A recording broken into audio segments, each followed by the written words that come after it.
Olá pessoal, tudo bem? Sou o professor André e estou gravando esse vídeo hoje para conversar um pouquinho mais com vocês sobre a questão da contabilidade gerencial.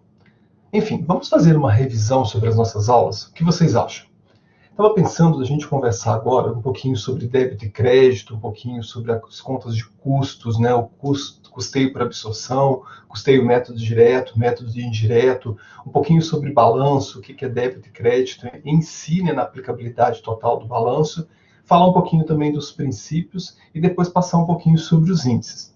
Essa revisão é para ambas as turmas, tá? E é para que vocês possam ter aí um material a mais, ou seja, um plus para que possa complementar as aulas que nós já tivemos até a data de hoje, ok?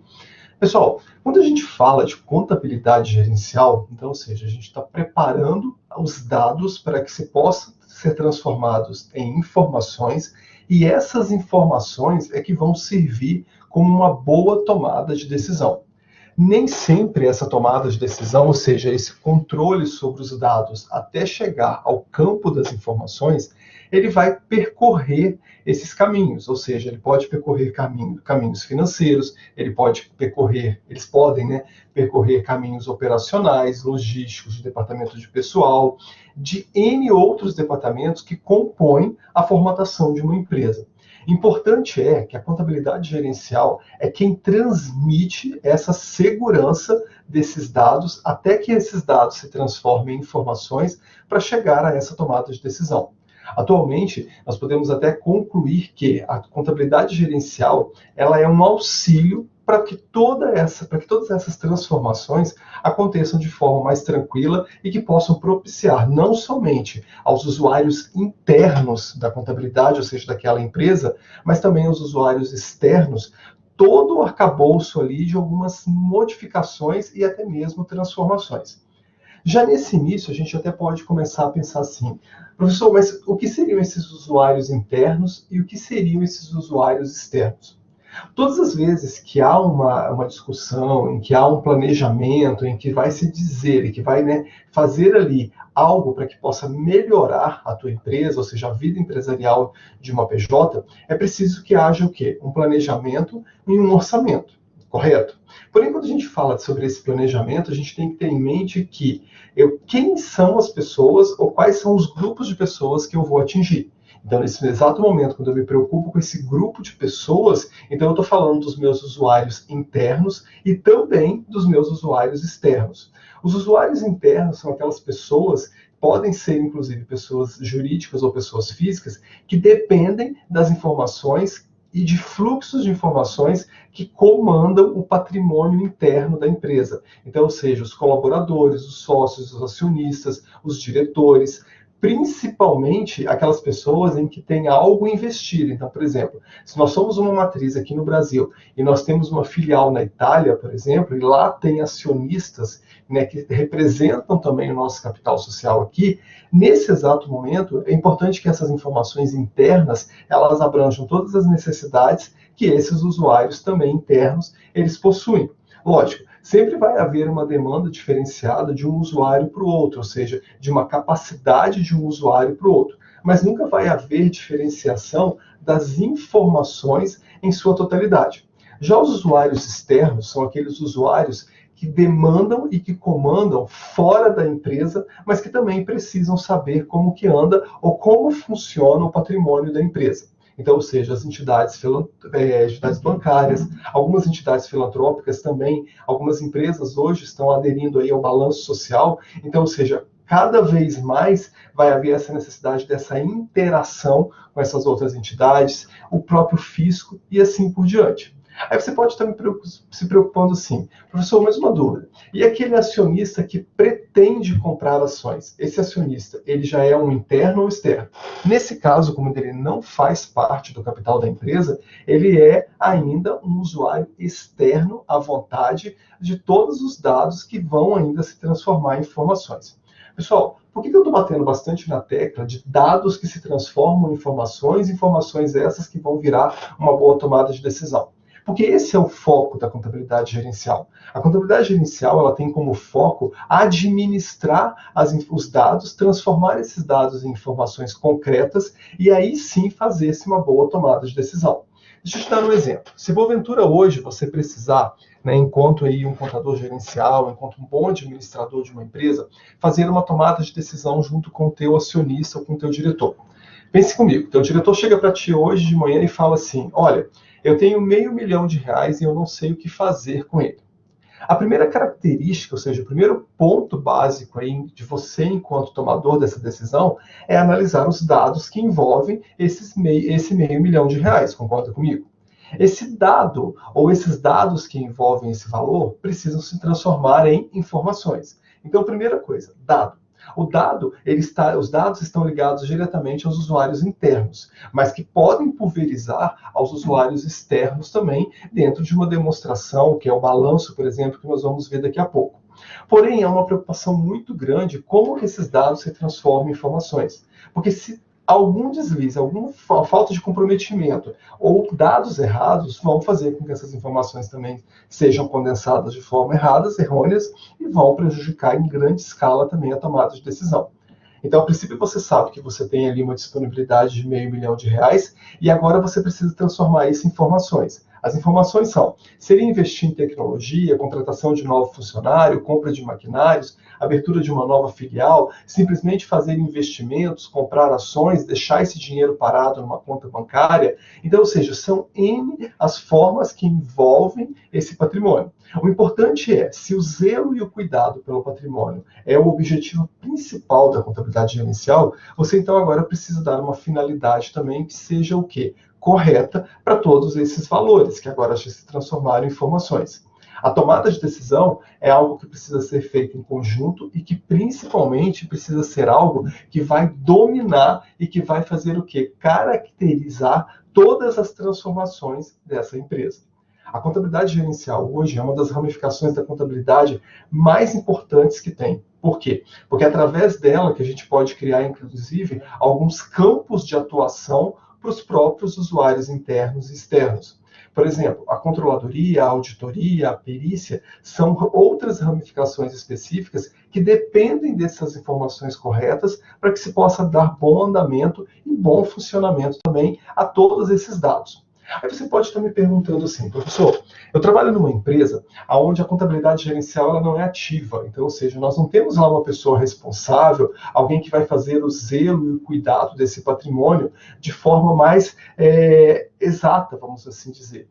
Lá quem toma conta é o proprietário, um dos sócios, e ele que tem total domínio sobre as informações bancárias, operacionais e assim por diante. Pessoal, nesse caso, a contabilidade gerencial ela é atuante também. Porém, nós podemos dizer que essa contabilidade gerencial ela é uma forma atuante o quê? Escondida. É aquela que se camufla através simplesmente das opiniões que um terceiro vai ter. Importante é que a contabilidade gerencial não pode se basear de opiniões. Ela precisa se basear de fatos concretos, de fatos que carreguem e que levem ela ao patamar dessa tomada de decisão. Lembra quando eu falei sobre os R$ 500.000, ou seja, aquele R$ 500.000? Qual seria a sua tomada de decisão? Se você faz um estudo de mercado e você acha que o correto hoje é fazer compra de matéria-prima com esses 500 mil, quando na verdade não tem ainda nem produção específica, não tem aí clientes que estariam num nicho de mercado específico para essa compra, você pode fazer com que os ativos sejam desvalorizados e esses passivos sejam o quê? Superfaturados. Aí entra num ponto muito importante que nós vamos discutir agora. O que são ativos? O que são passivos? O que é o patrimônio líquido? Como que se faz e como se manifesta toda essa congruência aí desses débitos, créditos, ativos, passivos, bens, direitos e obrigações? Antes da gente iniciar a questão do balanço patrimonial, a gente vai conversar um pouquinho sobre essa equação patrimonial. A equação patrimonial é um passo fundamental em toda transformação e também em toda modificação que a empresa vai ter. De forma bem tranquila e bem clara, vamos conversar sobre principalmente como se deu origem aos débitos e aos créditos. Hoje, quando a gente fala em débito e crédito, a gente já tem logo aí uma preocupação em dizer que os débitos que estão dentro da contabilidade, dentro dos fatores empresariais, são diferentes dos fatores que estão aqui fora, correto? Vamos ver comigo então. Deem uma olhadinha agora como que funciona toda essa prospecção e até mesmo as próprias origens do débito e do crédito.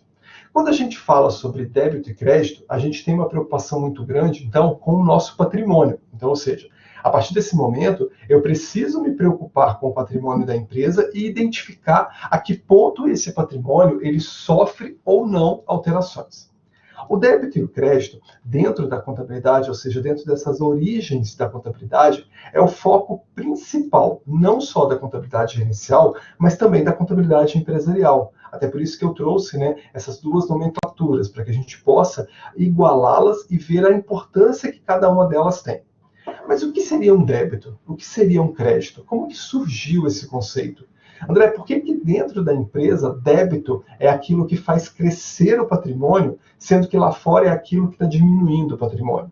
Deixa eu te dar um exemplo. Se você tem um débito hoje com alguém da tua família, com teu pai, com teu irmão, é porque você deve ele alguma coisa, não é assim? Já dentro da empresa, a questão do débito, ou seja, ou também conhecida como as contas devedoras, é algo que agrega o patrimônio. Pessoal, gravem comigo isso, tá? Meu intuito não é fazer vocês decorarem isso, até porque quando a gente decora algo com o passar do tempo, isso acaba ficando esquecido, na nossa memória. O importante é você entender. Dentro da contabilidade, as contas de débito ou as contas devedoras são as contas que agregam, que valorizam ou que fazem simplesmente que as suas contas de ativo elas possam ter o quê? Um acréscimo de patrimônio, ao contrário do que está aqui fora. Já em contabilidade, quando a gente fala das contas credoras ou das contas de crédito, é tudo aquilo que faz uma redução dentro do teu patrimônio. Ah, uma coisa muito importante, galera. Não dá para confundir débito e crédito depois com as contas redutoras de patrimônio. Nosso foco aqui em gerencial, principalmente nessa nossa revisão de hoje, a gente vai discutir o débito e crédito em sua origem primária. Porém, existe também uma origem secundária. O que seria essa origem secundária? É quando a gente começa a conversar sobre as contas redutoras de patrimônio. As contas redutoras de patrimônio, elas têm papel inverso. Então, por exemplo, eu posso ter uma conta devedora que tem valor negativo dentro do meu ativo. Como posso, por exemplo, ter uma conta devedora lá no meu crédito que tem uma origem também diferenciada, que seria o quê? Uma conta que vai refletir o contrário dela lá. Esse não é o nosso foco. Nosso foco de agora é que você entenda que todas as vezes que eu falar de débito, são contas que agregam, são contas que fazem com que o teu investimento cresça, faz com que as contas do teu ativo elas possam se autovalorizar. Já de crédito, são aquelas contas que vão simplesmente reduzir o teu patrimônio. Deixa eu te dar um exemplo. Compra de um veículo. Todas as vezes que eu falo de compra de um veículo, olha a pergunta que eu vou fazer. Ah, uma dica bem legal e bem importante. Pergunta para a conta quem ela é. Quando você diz assim, perguntar, professor, para a conta quem ela é, como assim? Isso mesmo. Pergunta para a conta quem ela é. Comprei um veículo. Veículo, quem você é? O veículo vai te responder. Eu estou agregando o teu patrimônio, então, ou seja, estou aumentando o teu patrimônio. Eu sou um bem e eu também estou fazendo o quê? Aumentando a sua capacidade de investimento. Então, ele vai dizer para você que ele é uma conta de ativo devedor, débito. Agora, quando você paga esse veículo, vamos pensar que você não fez esse pagamento, esse comprometimento à vista, mas que você vai fazer em parcelas. Quando você está fazendo o pagamento dessas parcelas, está acontecendo o que então? Está acontecendo uma redução do teu patrimônio. Essa redução do teu patrimônio subentende que você está perdendo algo. Então, o algo aí do perder seria, então, a questão credora, o crédito que está acontecendo. Entendeu bem? Deixa eu voltar a esse exemplo. Compra de um veículo. Veículo, quem é você? Eu sou uma conta de ativo, devedora, porque eu aumento o teu patrimônio. Pagamento de veículo, quem você é? Eu sou uma conta credora de passivo, porque eu estou diminuindo a tua capacidade de patrimônio. Pessoal, uma linguagem bem simples, e até mesmo muito simples mesmo, rudimentar, nós podemos dizer que a priori, a princípio, tá? Tudo que entra é débito e tudo que sai é crédito. Volto a dizer, não dá para sempre utilizar esses parâmetros na contabilidade pública e quando a gente está falando das contas redutoras de patrimônio. Mas nesse nosso caso de hoje, isso daria corretamente. Quando você, por exemplo, faz o pagamento de um salário, está reduzindo o teu patrimônio, credor. Pagamento de financiamento, está reduzindo o teu comprometimento de caixa, credor. Você comprou um imóvel, débito. Você comprou, por exemplo, material material de escritório ali, onde você vai depois desmembrar ele na sua DRE, no seu CMV, assim por diante. Então, ou seja, é sempre questionar para a conta quem ela é.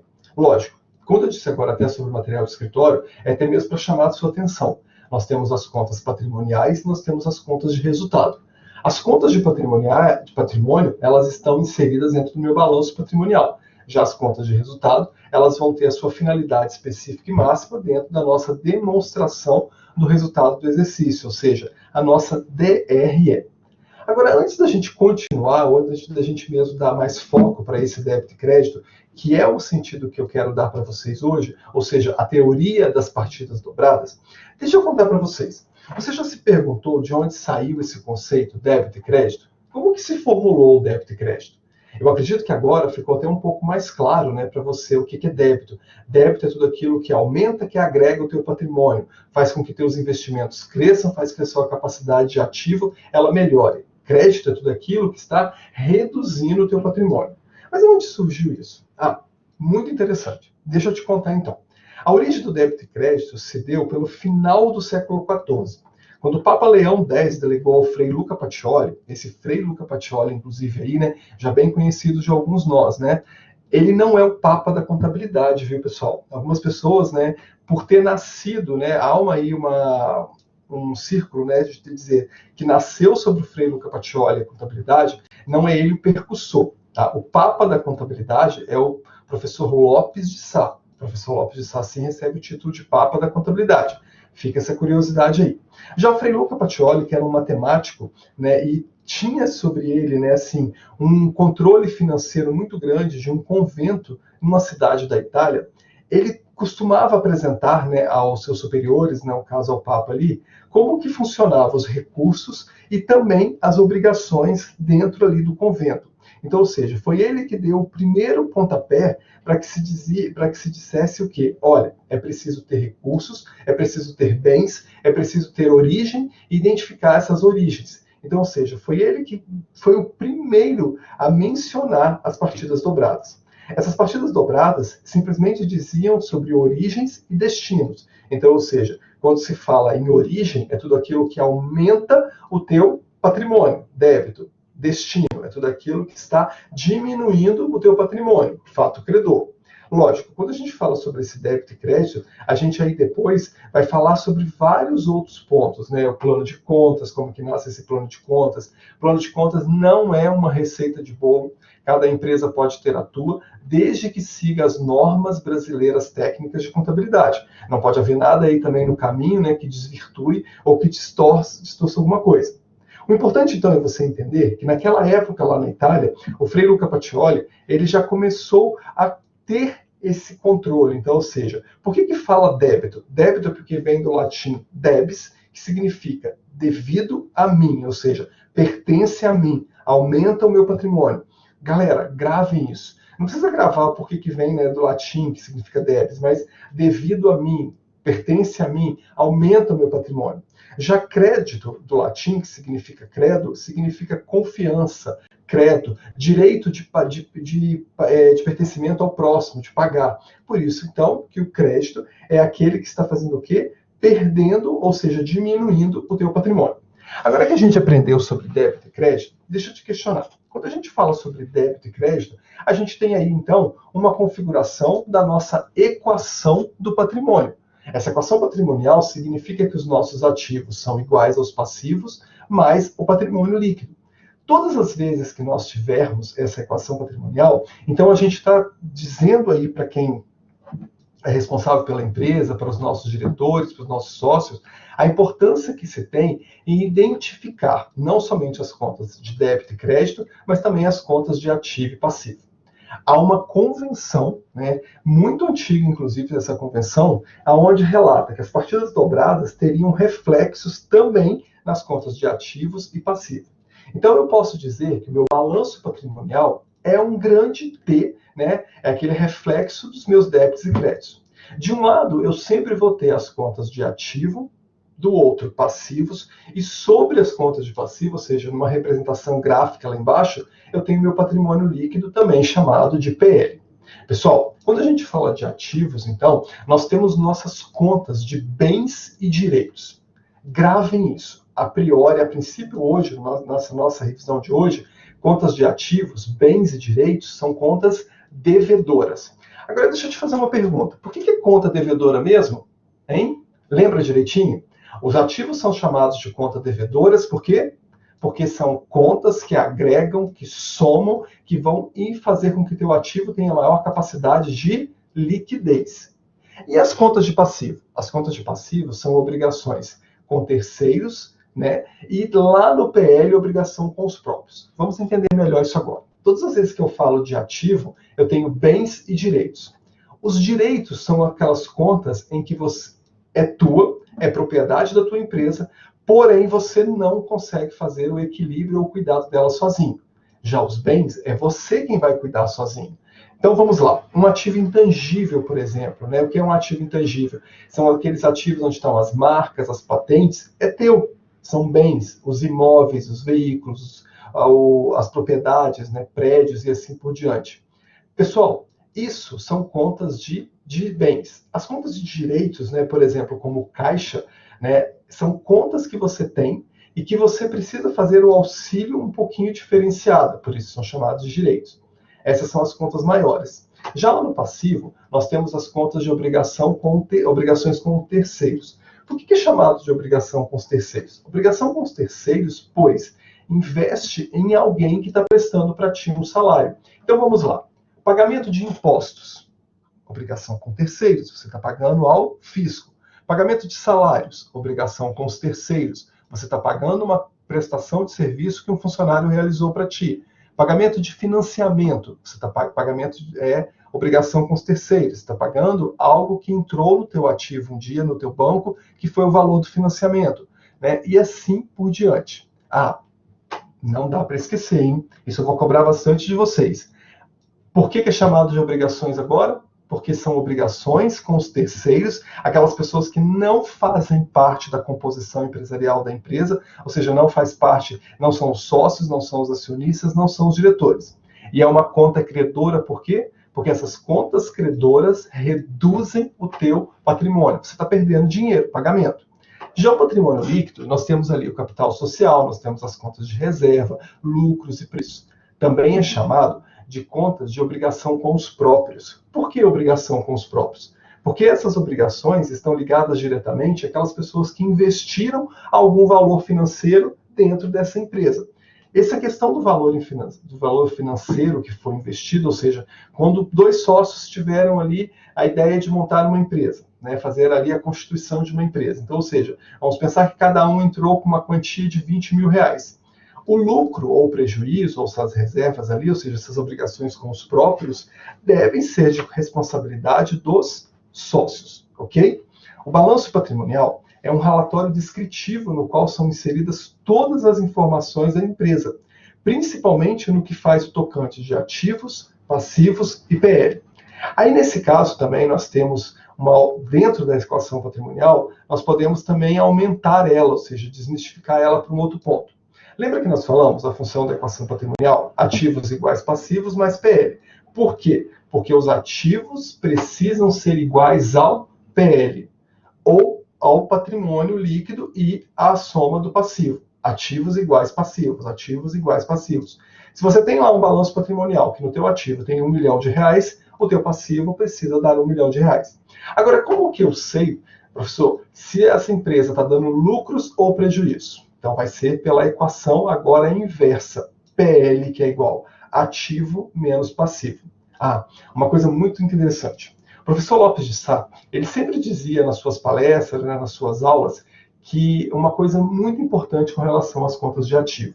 Os ativos, eles precisam ser capazes de liquidar os passivos. Por quê? Porque quanto maior for a tua conta de débito, né, não agora igualitário de ativo e passivo, mas quanto maior for a tua conta de débito e menor a tua conta de passivo, maior vai ser o teu lucro. Deixa eu te dar um exemplo sobre isso. Imagina comigo que você recebe R$1.000, tá, no teu salário, a tua prestação de serviço lá.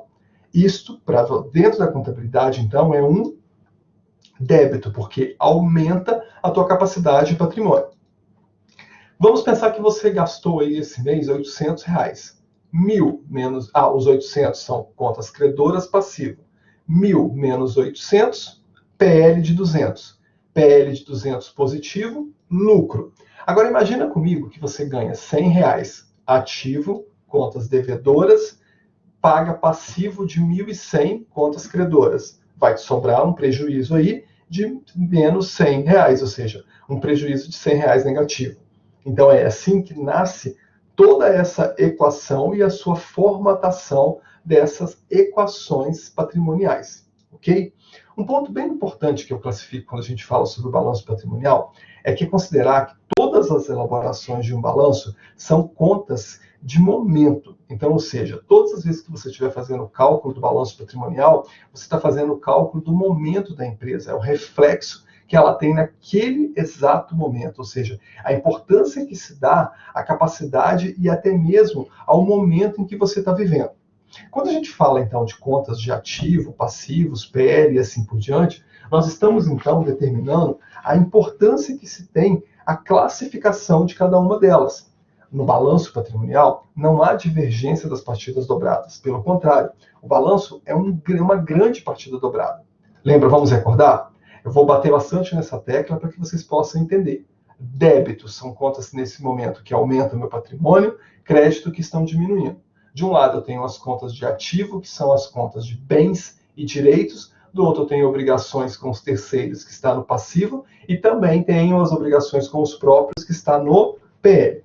Já temos também aí, que podemos dividir agora, os nossos ativos. As nossas contas de ativos são divididas em contas de ativo circulante e não circulante. Assim também como no passivo, né? Nós temos as contas de passivo circulante e passivo não circulante. Dentro das contas de ativo, de circulante, são aquelas contas do momento, que estão dentro do período. Já dentro do não circulante, são as contas que ultrapassam o período de cálculo ou o período estudado. Então, ou seja, são as contas a longo prazo. Aí você pode estar me perguntando assim, professor, de onde saiu esse conceito de balanço patrimonial? Quem é que determinou? Quem é que disse que deveria ser assim? Por que disseram, né, que as contas de balanço, né, teriam de um lado os ativos, do outro os passivos, que os ativos seriam representação dos meus débitos e que os passivos representação dos meus créditos? Aí nós não vamos muito a fundo, tá? Porque não é o intuito, né, dessa revisão e também não é o intuito da disciplina, né, aprofundar a questão histórica, né, com relação a isso. Aí cabe para uma outra disciplina que vocês vão ter ainda na grade, que vai estudar sobre isso. Mas importante, né, e eu acho assim de uma grandeza muito grande a gente pelo menos saber citar a importância e a valorização que tem as leis. Tá?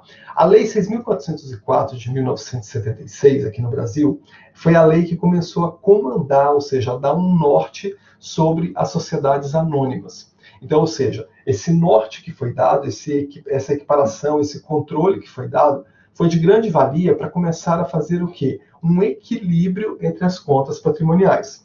Esse equilíbrio de contas patrimoniais transmite também uma certa segurança, ou seja, um certo benefício em saber administrar e controlar. Só que, pessoal, não dá para esquecer, tá, que essa lei hoje ela já foi também quase na sua totalidade aí substituída pela 11.638 de 2007. Ou seja, algumas melhorias que aconteceram, ok? Vamos ver como era? Antes, então, pela 6.404 e como é hoje, né, depois da 11.638.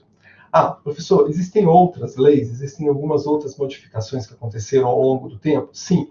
Tá? Não é o foco agora da gerencial, por isso a gente não vai tratar. Nós tivemos aí ao longo dos anos a 11.939 e assim por diante.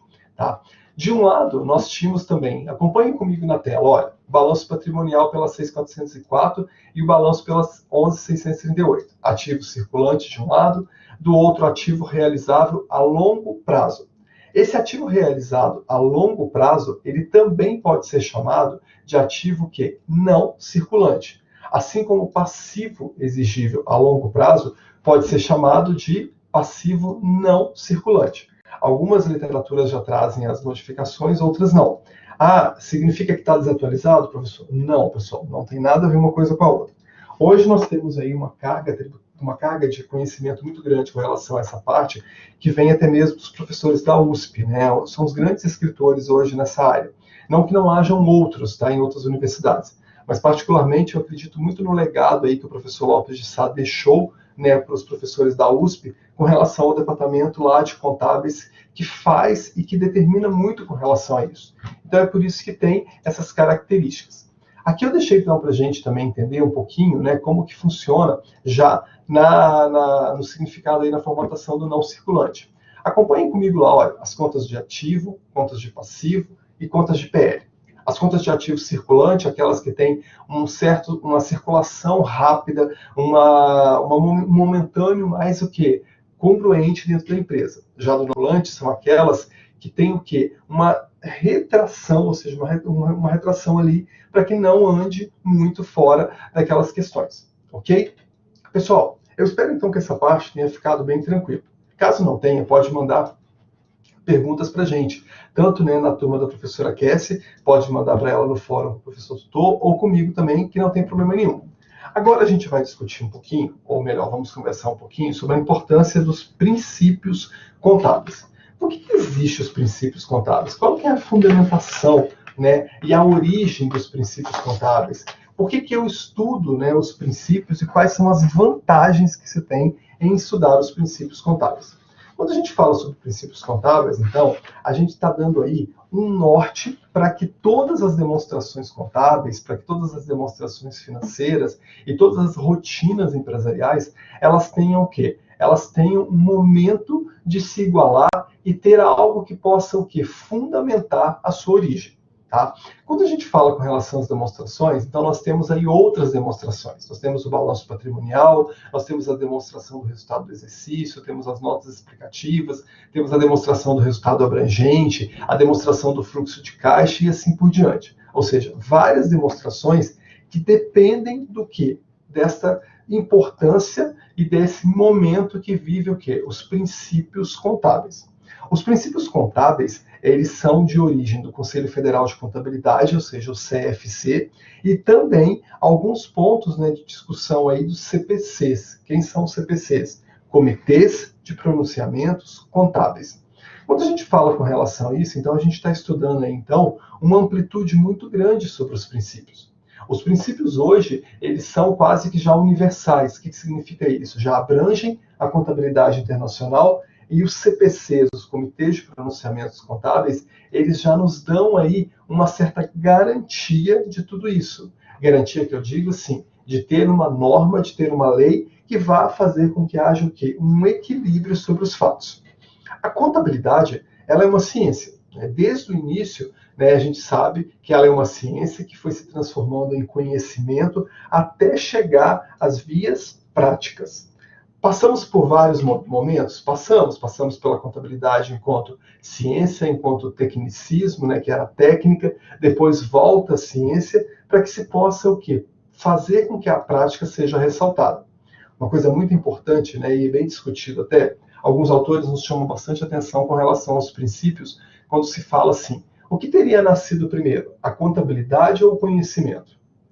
É um pouco complicado se dizer quem é que nasceu primeiro. Quando a gente fala sobre esse conhecimento aí, a gente vai falar um pouquinho então de contabilidade gerencial, de contabilidade financeira, né? Quais são as vantagens, quais são os momentos de cada uma delas. Importante saber que desde muito tempo, né, até mesmo da origem da humanidade, o conhecimento ele foi propício para que se houvesse o quê? Grandes evoluções. Então nós podemos dizer que a contabilidade ela é uma evolução deste conhecimento, ok? No decorrer dos anos, né, que foi se passando, a sociedade começou a perceber que teriam e que tinham muitos problemas e que teriam mais problemas com relação à questão do patrimônio, então, ou seja, essa valorização, esse cuidado com o patrimônio. Quando se fala nesse cuidado, ou seja, quando se fala nessa questão de observar o patrimônio, então nós começamos a entender que os princípios eles são importantes. Por quê? Porque através dos princípios é que vai se levar a uma congruência, ou seja, a uma manifestação correta daquilo que acontece. Então, por exemplo, quais são os princípios contábeis? Princípio da entidade, princípio da continuidade, da oportunidade, do registro pelo valor original, da competência, da prudência e assim por diante. Quando se fala em cada um deles, é importante entender por que há uma amplitude, por que há uma manifestação tão grande sobre esses princípios.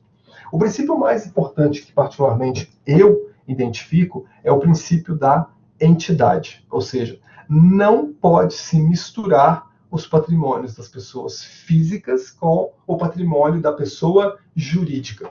Pessoal, uma empresa hoje, né, uma PJ constituída, ela tem o quê? Vida. Ela já é reconhecida pelo nosso judiciário como um organismo vivo e que esse organismo vivo ele tem vontades próprias. André, como assim tem vontades próprias? Eu fui lá junto com um amigo e a gente foi lá e constituiu uma sociedade, uma empresa. Todo o dinheiro que foi investido inicialmente ali foi nosso. E hoje você vem me dizer que eu não posso gastar o dinheiro da empresa? Eu não posso misturar os patrimônios? Não. Você não pode misturar os patrimônios. Por quê? Porque o patrimônio da tua pessoa física é um, da tua pessoa jurídica é outro. Quando você sair da empresa, quando você, porventura, se desligar, né, das atividades empresariais, o que pode acontecer é haver o quê? Um pagamento daquele investimento, daquele valor monetário que você fez. Mas durante o período em que você for administrador, que você for sócio, for aquela pessoa que está dando vida à PJ, você tem direito a um prolabore, ou seja, um salário mensal que vai justificar, que é uma retirada que vai justificar os seus gastos para a sua pessoa física. Mas não é o teu dinheiro. Saímos hoje, vamos pensar que hoje é uma sexta-feira, estamos saindo da empresa agora enquanto proprietários, vamos passar no mercado, vamos passar no salão, vamos passar aí numa baladinha e eu gasto o dinheiro da empresa. Não é correto. Então, reza-se o princípio da entidade, que os patrimônios de pessoa física e de pessoa jurídica não devem se misturar, não podem se confundir, ok? Deixa eu dar um exemplo dessa amplitude. Imagina comigo que uma empresa ela está adquirindo um veículo de financiamento bancário e também por alienação fiduciária. Ou seja, a fiduciária é aquele modelo de garantia, né, que os bancos, né, que as financiadoras vão fazer. Esse carro fica em garantia do pagamento até o final da dívida. Então, ou seja, mesmo que de forma indireta, a posse do carro é da empresa. Apesar de tecnicamente o veículo não ser do banco, ele é registrado no ativo da empresa compradora. Por quê? Alguém lembra? Simplesmente porque ele está aumentando o patrimônio da empresa. E já os pagamentos dele, os pagamentos que devem ser feitos pela pessoa jurídica, estão diminuindo a capacidade de patrimônio da empresa, que nesse caso, então, são contas credoras. Lembram disso? Perfeito.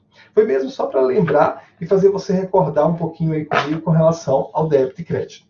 Já o princípio da continuidade, tá? Ele reza que a empresa, ou que aquele organismo vivo, né, ele deverá ter uma continuidade e uma mensuração do seu patrimônio. Ou seja, as empresas elas devem ser feitas, elas devem ser constituídas por um tempo indeterminado e que os valores operacionais não poderão ter efeitos negativos para efeito patrimônio.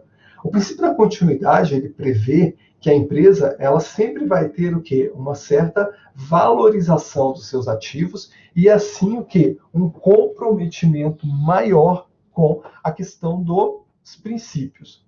O princípio da oportunidade reza que sempre haverá registros de todas as variações monetárias, patrimoniais e assim por diante, pelos valores estimados. Então, ou seja, busca-se deixar sempre os valores reais para que se não possa fazer o quê? Um descomprometimento com os valores que não são reais. O que seria isso? Então você precisa utilizar um valor específico ali de lançamento, aonde consta esse valor real e não simplesmente um valor que vai, por exemplo, como uma depreciação, algo que se perde com o tempo, ok? O princípio do registro pelo valor original, ele determina que o patrimônio deve ser registrado pelos seus valores também originais e expressos em moeda nacional. Então, ou seja, se você faz aí uma aquisição de um produto que está fora do nosso país, quando ele chega aqui, ele precisa passar pelo valor original do país. Então, precisa se fazer aquele lançamento, e esse lançamento precisa ter o quê? Essa manifestação de realidade daquele valor. O princípio da prudência reza que, por um certo grau de preocupação, principalmente nos dias de hoje, né, com relação à preocupação com o patrimônio, né, deva-se fazer o quê? O lançamento pelo grau de confiabilidade da avaliação desse patrimônio. Então, ou seja, é importante fazer o quê? Reavaliação ou reajuste patrimonial. Já o princípio da competência, ele reza que as contabilizações de receitas e despesas, elas devem ser apropriadas em seus respectivos meses de competência, ou seja, nunca perfazendo valores econômicos de um mês para o outro. É necessário que haja o quê? Um comprometimento maior com relação a todas essas questões que envolvem o quê? A competência da compra, a competência da saída e assim por diante. Tranquilo? Agora, pessoal, que nós já vimos um pouquinho também sobre os princípios contábeis, vamos conversar sobre os efeitos de liquidez. Os efeitos de liquidez, ou seja, os comprometimentos dessa liquidez, elas são muito importantes no dia de hoje. Por quê? Todas as vezes que se fala em liquidez, nós estamos falando aí, então, na capacidade que a empresa tem de fazer o quê? Um ciclo operacional. O ciclo operacional, né, que é também chamado aí de comportamento circulante dos índices, né, que são os índices de liquidez, né, e assim por diante, são índices de extrema importância e que devem ser feito o quê? O cálculo deles sempre que houver necessidade de uma nova interpretação. Quando a gente fala sobre liquidez, nós também estamos confrontando aí a capacidade de rentabilidade que a empresa tem. O que é rentabilidade? A rentabilidade são os ativos circulantes, tá? Porém, não esqueçam disso, em alguns casos muito específicos, essa rentabilidade, elas também podem estar junto aos ativos o quê? Não circulantes. Tranquilo? Quando a gente fala sobre capital circulante líquido e o equilíbrio financeiro que passa sobre eles, a gente está falando que é importante ser sempre permitir que os seus ativos eles sejam capazes de gerar recursos e que esses recursos possam ser bem utilizados dentro das empresas. Pessoal, quando se fala, por exemplo, né, em liquidez imediata, né, liquidez imediata é a capacidade de saldar dívidas, ou seja, geralmente é a baixa devida de uma remuneração de recursos mantidos em suas disponibilidades. Liquidez imediata, gravem isso, capacidade imediata de saldar dívidas. Outra característica muito importante da liquidez imediata, tá? Ela indica o percentual de dívidas a curto prazo que pode ser saldadas também. Ou seja, então, ela representa os recursos de disponibilidade daquele exato momento. Vamos hoje fazer uma compra de matéria-prima um pouco mais alta, tá? Vai ter um valor aí um pouquinho maior do que o esperado ou que nos traz o nosso orçamento. É interessante fazer, então, uma análise da liquidez imediata para saber se naquele exato momento, a curto prazo, a sua capacidade está boa ou não. Outro ponto é a liquidez seca. A liquidez seca é o percentual de dívidas que podem ser líquidas utilizando apenas os ativos circulantes. Por que os ativos circulantes? Porque nesse caso da liquidez seca, a gente vai sempre confrontar as contas de caixa às contas de receber. Então, ou seja, eu sempre vou confrontar meu ativo circulante ao meu passivo circulante. Essa é uma vantagem muito grande com relação a essa liquidez seca, que ela transmite também a capacidade que você tem de fazer pagamentos altos naquele exato momento. Algumas empresas dependem disso, né? E essa dependência ou essa interdependência, ela permite esse equilíbrio financeiro. A liquidez geral, ela indica a capacidade que a empresa tem no curto e no longo prazo. Então, ou seja, ela faz uma transformação, ela formata os seus dados e essas informações, te dando ali uma capacidade de entendimento não somente mais a curto, mas também a longo prazo sobre os seus investimentos. Ou seja, se você vai ser capaz ou não de gerar esses novos investimentos.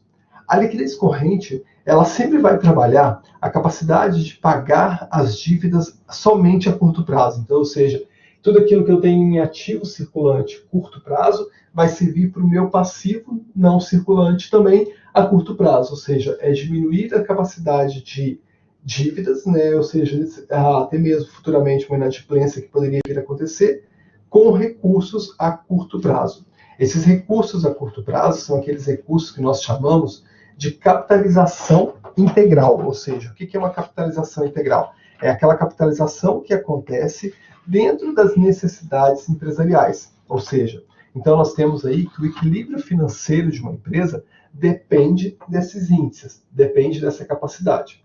Por que eu não trouxe fórmulas? Porque a fórmula está lá no e-book e eu achei mais interessante a gente conversar a aplicabilidade sobre elas. Se ficar alguma dúvida, alguma coisa assim, por favor, tragam essas dúvidas depois lá pelo Fale com o Professor Tutor, para que a gente possa também estar conversando melhor. Agora a gente vai conversar um pouquinho mais sobre a questão de custos, tá? Tanto a questão dos custos por método de absorção, quanto por método de variável ou direto. Quando a gente fala de custos, ou seja, os custos, eles podem ser classificados de várias formas. Existem diversas aplicações para se falar sobre custo.